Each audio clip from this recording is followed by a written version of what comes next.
Hey there! Welcome to another segment of Shop Time. Are you guys ready to see something cool?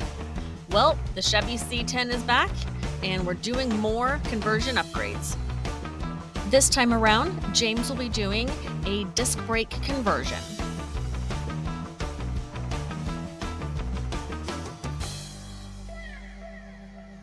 As you can see here, James already has the bearing spindle attached to the knuckle. You'll now put on the hub and rotor. The hub is what contains the bearings, the inner and outer bearings.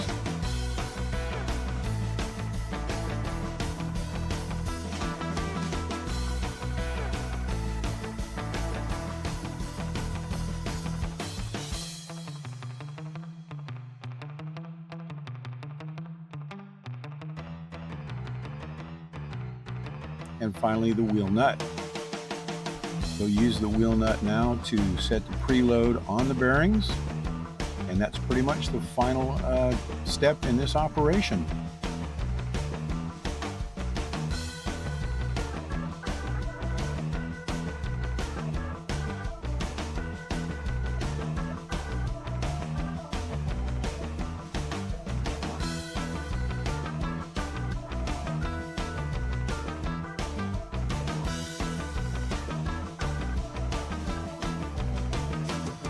Failure to properly set the wheel bearings can cause wheel bearing damage prematurely, damage to the hub itself, the spindle, and poor alignment and poor steering quality.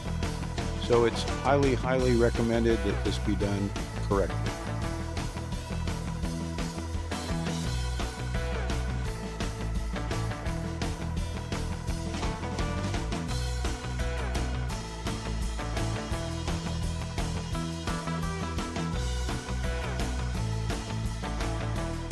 All right, now for the caliper. It's fit properly.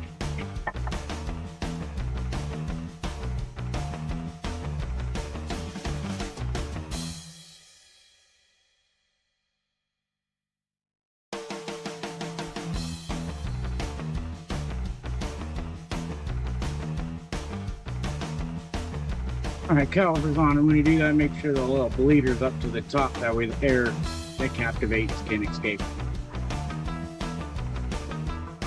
All right, so now we got the rotor on. If we put back together, new spindle, rotor, bearings, all that. With the calipers mounted, hoses routed. Not connected up here yet because we're replacing all the hard lines. We're gonna do that once the new booster and master cylinder are put in. So lines in the right place. And now put the wheel back on and sit it down, see how it works.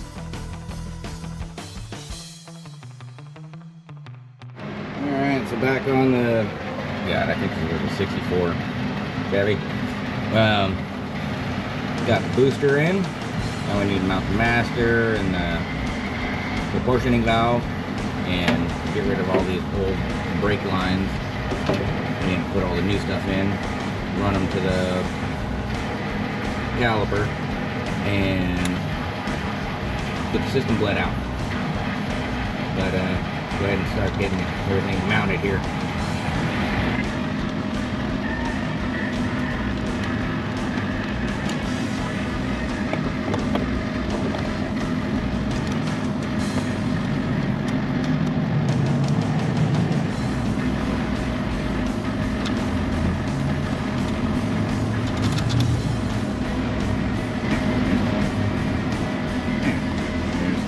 Master and proportioning valve all loosely connected, just so it kind of feel out where it needs to be in place. Alright, with a bunch of trial and error and figuring things out, we got the master proportioning valve booster and booster bracket installed. Got new brake lines that I had to make myself just to keep the brake lines away from the header, so bending forward and now tucked inside the frame rail, ran back. So all in all, a lot of chrome, and it looks pretty and it's functional. So that's a win.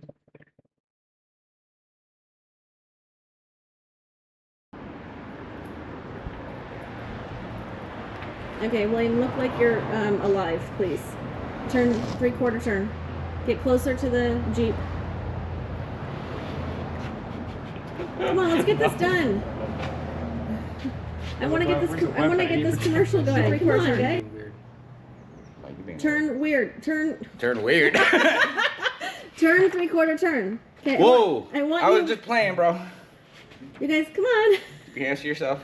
Oh my children! Closer, Jesus. You leaned in. You're leaning in closer. You Why are guys, you moving away? You scared? please. Yes, I am. Okay. Okay. Turn 3/4 turn, William. There. Thank you. Okay. James, give a little tiny bit. James, take 1 step forward. Thank you. Wait, half a step back. There. Okay. William, stop it. Okay. Ready? And William, look at the camera. James, look at the camera. Good. Let's do it again. William, look like you're alive, please. Okay? You got some spit on here. You look better there. What? You got some spit or oil or something. It's a dark spot. Nice spit. Okay. All right. Look at the camera. All right. Let me wait for the traffic to go by because you really can hear the traffic when we actually have sound on the video. I'm gonna be pissed if there's not any sound on this again. Okay. James, wait. There we go. Okay. Right there. Stand up tall, you guys. Go ahead and do that. That's funny. That's funny. Okay, look at the camera. Make sure you look at the camera. Okay. Hey guys, what's the easiest way to save yourself money when it? Oh my God. Your car sucks. Pull in here. Wow. Yeah, you need to pull in the shop. Hey, Okay. break down. Step a little bit forward, James. A little. There. That, a little bit. There you go. Right there. Okay.